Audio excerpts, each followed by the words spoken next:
प्रिय विद्यार्थियों एवं सम्मानित श्रोतागण, आज के व्याख्यान अध्ययन में बीएससी भाग प्रथम के समस्त विद्यार्थियों का मेरी ओर से भी सुप्रभात, नमस्कार, हार्दिक अभिनंदन। रासायनिक बल गतिकी से जुड़े हुए आज की व्याख्यान चर्चा में बीएससी भाग प्रथम के समस्त विद्यार्थियों का सुस्वागतम। प्रिय विद्यार्थियों, आज जिस विषय पर हम अपना व्याख्यान प्रस्तुत करने जा रहे हैं उसका शीर्षक है प्रथम कोटि की अभिक्रिया के लिए बलगतिकी। उक्त विषय बीएससी भाग प्रथम के प्रश्न पत्र तृतीय से भौतिक रसायन विषय से इकाई पंचम से रासायनिक बलगतिकी के रूप में चुना गया है। आज के व्याख्यानों को जो कि प्रथम कोटि के लिए बलगतिकी से जुड़ा हुआ है, उक्त विषय से संबंधित बीएससी भाग प्रथम के विभिन्न प्रकार की परीक्षाओं के साथ साथ भौतिक रसायन की विभिन्न प्रकार की परीक्षाओं के साथ साथ विभिन्न प्रकार की इंजीनियरिंग, मेडिकल इत्यादि से जुड़े हुए विभिन्न प्रकार की परीक्षाओं में भी उक्त विषय पर आधारित उपरोक्त विषय पर आधारित विभिन्न प्रकार की प्रतियोगी परीक्षाओं में, विविध परीक्षाओं में उपरोक्त विषय पर आधारित अनेक सवाल पूछे जाते हैं। आज के व्याख्यानों को अग्रेसित करने से पूर्व, आज के व्याख्यानों का चर्चा करने से पूर्व मैं विगत व्याख्यानों से जुड़े हुए रासायनिक बलगतिकी की उस वीडियो पर आप सभी का ध्यान आकर्षित करना चाहूँगा। संक्षिप्त में उन पर प्रकाश डालना चाहूँगा, जिसमें हमने अभिक्रिया की कोटि, अणुसंख्यकता एवं छद्म कोटि की अभिक्रियाएं क्या होती है, उक्त विषय पर हमने विस्तार से चर्चा की थी। आज के व्याख्यानों को अग्रेसित करने से पूर्व सबसे पहले तीन प्रकार की जो प्रमुख जो पद थे, अभिक्रिया की कोटि, अणुसंख्यकता एवं छद्म कोटि की जो अभिक्रियाएं हैं, उनको मैं संक्षिप्त में दोहरा देना चाहूँगा। जिसमें अभिक्रिया की कोटि किसी भी रासायनिक अभिक्रिया में भाग लेने वाले उन सक्रिय, उन जीवित क्रियाकारी अणुओं, परमाणुओं की कुल संख्या का मान दर्शाता है, जो उस रासायनिक अभिक्रिया की वेग को सुपरिभाषित करता है। अभिक्रिया की कोटि प्रथम प्रकार की, द्वितीय प्रकार की, तृतीय प्रकार की एवं शून्य प्रकार की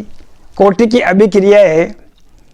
पाई जाती है। भिन्नात्मक प्रकार की कोटि की अभिक्रियाओं का अस्तित्व भी होता है। इसके अलावा अणुसंख्यकता के संदर्भ में मैं इतना बताऊंगा, अणुसंख्यकता किसी भी रासायनिक अभिक्रिया में उन समस्त क्रियाकारी पदार्थों के अणुओं, परमाणुओं की कुल संख्या को प्रदर्शित करता है, जो उस अभिक्रिया की स्टोइकियोमेट्री और रस समीकरण मिति के मान को दर्शाता है। अणुसंख्यकता एकाणुक प्रकार की हो सकती है, द्विअणुक प्रकार की हो सकती है, त्रिअणुक प्रकार की हो सकती है, लेकिन अणुसंख्यकता शून्य प्रकार की नहीं हो सकती। इसके पश्चात अब सवाल यह खड़ा होता है कि निष्क्रिय अणुओं, परमाणुओं की संख्या का योग जो रासायनिक अभिक्रिया के वेग को प्रभावित नहीं करता, सिर्फ स्टोइकियोमेट्री को मान को प्रदर्शित करता है। ऐसी स्थिति में ऐसे अणुओं को हम उक्त रासायनिक अभिक्रिया से विलोपित क्यों नहीं कर सकते? प्रिय विद्यार्थियों, इसका एक ही जवाब है, यदि हम उक्त अणु क्रियाकारक अथवा पदार्थ को जो रासायनिक अभिक्रिया के वेग को प्रभावित नहीं करता, सिर्फ स्टोइकियोमेट्री का निर्धारण करता है, यदि हम उस पदार्थ को विलोपित करते हैं, ऐसी स्थिति में उस रासायनिक अभिक्रिया में क्रियाकारकों एवं क्रियाफलों में उपस्थित परमाणु व तत्वों की संख्या, उनका सामर्थ्य, उनके मोलों की संख्या असंतुलित हो जाती है। ऐसी स्थिति में उक्त निष्क्रिय अणुओं को हम उक्त रासायनिक अभिक्रिया से विलोपित नहीं कर सकते। इसके साथ साथ विगत रासायनिक अभिक्रिया में हमने कुछ ऐसे सामान्य दृष्टांत उदाहरण कक्ष में प्रस्तुत किए थे, जिसमें प्रथम कोटि की अभिक्रिया एवं एकाणु संख्यकता के मान समान होते हैं, जिसमें ऑक्जेलिक एसिड का विघटन, सल्फ्यूरिल क्लोराइड का विघटन, ये वैसी तमाम रासायनिक अभिक्रिया है जिसमें अभिक्रिया की कोटि 1 पाई जाती है और अणुसंख्यकता का मान 1 होता है।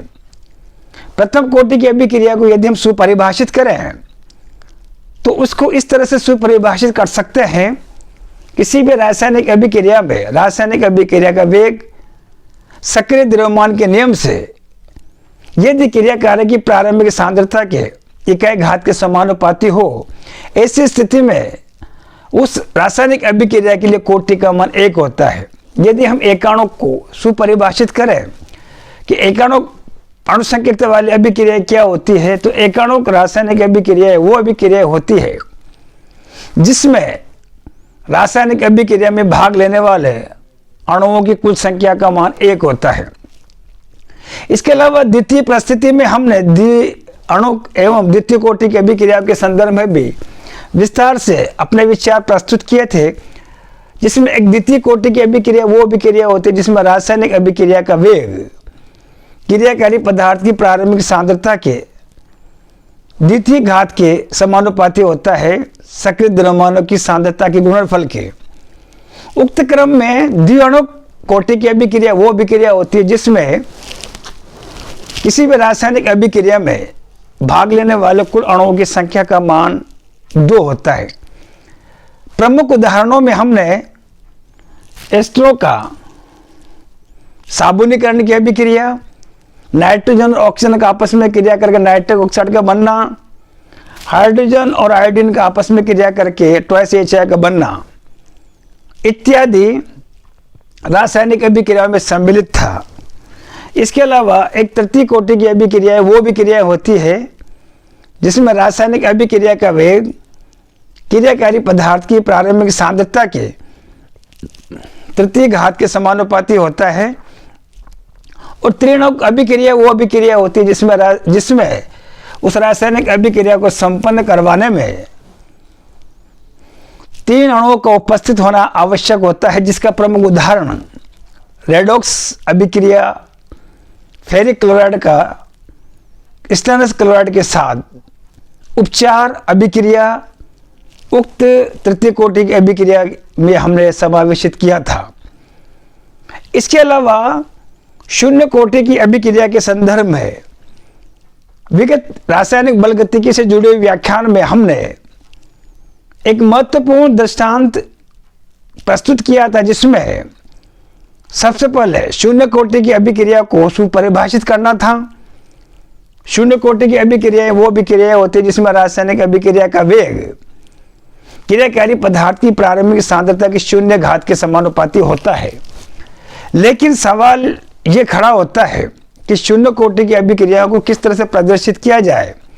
ऐसी स्थिति में विगत व्याख्यानों में रासायनिक बलगतिकी से जुड़े विगत व्याख्यानों में एक महत्वपूर्ण उदाहरण मैंने आप सभी के सम्मुख प्रस्तुत किया था कि जब कोई भी अणु क्रियाकारक अणु जब लिखा जाए तो ऐसी स्थिति में उत्क्रमणी चिन्ह के ऊपर वेग स्थिरांक, शून्य कोटि से जुड़ा हुआ वेग स्थिरांक वर्णित करना, प्रदर्शित किया जाना आवश्यक होता है। तभी हमें यह साबित होगा कि उक्त रासायनिक अभिक्रिया शून्य कोटि की अभिक्रिया है। शून्य कोटि की अभिक्रियाओं में अणुसंख्यकता का मान 1 भी हो सकता है, 2 भी हो सकते हैं और 3 भी हो सकते हैं। उक्त रासायनिक अभिक्रिया में प्रमुख रूप से हाइड्रोजन और Cl2 का आपस में क्रिया करके HCl के 2 अणुओं का निर्माण करना, स्थिर दाब, सूरज के प्रकाश, जल तल के ऊपर, इन तमाम परिस्थितियों के ऊपर, इन तमाम परिस्थितियों के उपस्थिति में माध्यम से जब 1 मोल हाइड्रोजन का क्लोरीन के 1 मोल Cl2 से क्रिया करता है, ऐसी स्थिति में HCl के 2 अणुओं का निर्माण होता है, 2 मोल का निर्माण होता है। जैसे HCl का निर्माण होता है, उक्त प्रभावी परिस्थितियों में HCl विघटित होकर के पुनः 1 मोल हाइड्रोजन का और 1 मोल Cl2 का निर्माण करता है। ये प्रक्रिया ठीक उसी तरह से संपन्न होती है जिस तरह से किसी भी एक कैम्फर में पानी की जो एक टैंक है, कंटेनर है, उसमें जब ऊपर से हम पानी से लगातार उसको तत्परता से उसको लगातार भरते हैं और इसी के साथ साथ उसको खाली करने की जो प्रक्रिया है, भरने की और खाली करने की जो प्रक्रिया है, दोनों प्रक्रिया एक साथ साथ चलती रहती है। ऐसी स्थिति में पानी का जो कंटेनर होता है भरा भी जाता है, खाली भी होता है। इकाई आयतन में पानी की जो क्षमता होती है वो स्थिर होती है। यहाँ पर भी H2 और Cl2 आपस में क्रिया करके ट्वाइस HCl बनाते हैं। तो ऐसी स्थिति में HCl जैसे बना, HCl आपस में विघटित होकर के 1 मोल हाइड्रोजन 1 मोल Cl2 का बनना प्रारंभ कर देता है। इस प्रकार इकाई आयतन में हाइड्रोजन और Cl2 की सांद्रता घटती है, लेकिन इकाई आयतन में हाइड्रोजन और Cl2 की सांद्रता है HCl बनने के साथ साथ विघटन की प्रक्रिया के माध्यम से स्थिर रहती है। इस प्रकार हाइड्रोजन और क्लोरीन आपस में क्रिया करके जब ट्वाइस मोल ऑफ HCl का बनाते हैं, तो HCl का निर्माण एक जो है शून्य कोटि की अभिक्रिया का प्रमुख दृष्टांत होता है। उक्त परिस्थिति, उक्त उदाहरण विभिन्न प्रकार की प्रतियोगी परीक्षाओं में पूछा जाता है कि बताइए HCl का जो निर्माण होता है ये किस कोटि की अभिक्रिया का दृष्टांत है। तो ऐसी स्थिति में प्रिय विद्यार्थियों, आपसे भी का इसमें जवाब होगा शून्य कोटि की अभिक्रिया का है। इसके अलावा जो है अन्य जो दृष्टांत हमने अमोनिया का जो है, आप देखेंगे टंगस्टन की उपस्थिति में क्रिया करके नाइट्रोजन हाइड्रोजन का बनाना, HA का AU की उपस्थिति में हाइड्रोजन आयोडीन का बनाना, उक्त तमाम हमने जब पिछले वाले जो रासायनिक बल गतिकी से जुड़े हुए जो वीडियो था उसमें हमने शून्य कोटि की अभिक्रियाओं के बारे में विस्तार से चर्चा की थी। हमने साबित किया था, हमने प्रमाणित किया था कि किस तरह से ये रासायनिक अभिक्रिया है विशेष परिस्थितियों में, विशिष्ट परिस्थितियों में या विशिष्ट परिस्थितियों के माध्यम की उपस्थिति में संपन्न होकर के ये शून्य कोटि की अभिक्रिया का दृष्टांत रूप दर्शाती है। इसके अलावा प्रिय विद्यार्थियों, हमने जो है शून्य कोटि की अभिक्रियाओं से जुड़े हुए हैं, हमने अलग कई तरह के एग्जाम्पल भी हमने कक्ष में प्रस्तुत किए थे। इसके अलावा हमने हमारे पास में जो तीसरा जो प्रमुख जो उदाहरण है, हमारे पास में तीसरा वाला जो हमारा जो प्रमुख जो पद है वो छद्म कोटि की अभिक्रिया से जुड़ा हुआ है कि छद्म कोटि की जो अभिक्रिया होती है ये क्या होती है, और छद्म कोटि की अभिक्रियाओं में रासायनिक बल गतिकी को समझाने में इन छद्म कोटि की अभिक्रियाओं का क्या योगदान होता है। सबसे पहले छद्म कोटि की अभिक्रियाओं के बारे में मैं आपका ध्यान इस ओर आकर्षित करना चाहूँगा कि छद्म कोटि की अभिक्रिया वो अभिक्रिया होती है जिसमें उस रासायनिक अभिक्रिया में अभिक्रिया की कोटि और अणुसंख्यकता के मान भिन्न भिन्न प्रेक्षित किए गए हों। प्रिय विद्यार्थियों, सामान्यतया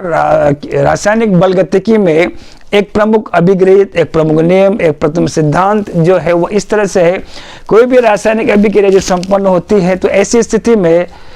उस रासायनिक अभिक्रिया में उपस्थित अभिक्रिया की कोटि और अणुसंख्यकता के मान जो है समान प्रेक्षित किए जाते हैं। लेकिन आप देखेंगे दो ऐसी वजह है, दो ऐसे कारक है जिनकी वजह से अभिक्रिया की कोटि और अणुसंख्यकता के मान भिन्न भिन्न परिकलित किए जाते हैं, भिन्न भिन्न प्रेक्षित किए जाते हैं। तो ऐसी अभिक्रिया है छद्म कोटि की अभिक्रिया है। विगत व्याख्यान में छद्म से भ्रम, छद्म जो शब्द होता है एक प्रकार का भ्रम होता है, भ्रमित करने वाला। हमें लगता है कि इस रासायनिक अभिक्रिया की कोटि जो है ये एक प्रथम कोटि की या द्वितीय कोटि की, लेकिन वो प्रथम या द्वितीय ना होकर के अन्य प्रकार की कोटि की अभिक्रिया होती है। आने वाले व्याख्यान में छद्म कोटि की अभिक्रियाओं से जुड़े हुए विभिन्न प्रकार के दृष्टांत हम आप सभी के मध्य हाजिर होंगे। फिलहाल इतना ही, आप रखिए अपना ख्याल, मुझे दीजिए इजाज़त। तब तक के लिए पुनः आप सभी को कोटि कोटि धन्यवाद, आभार, नमस्कार।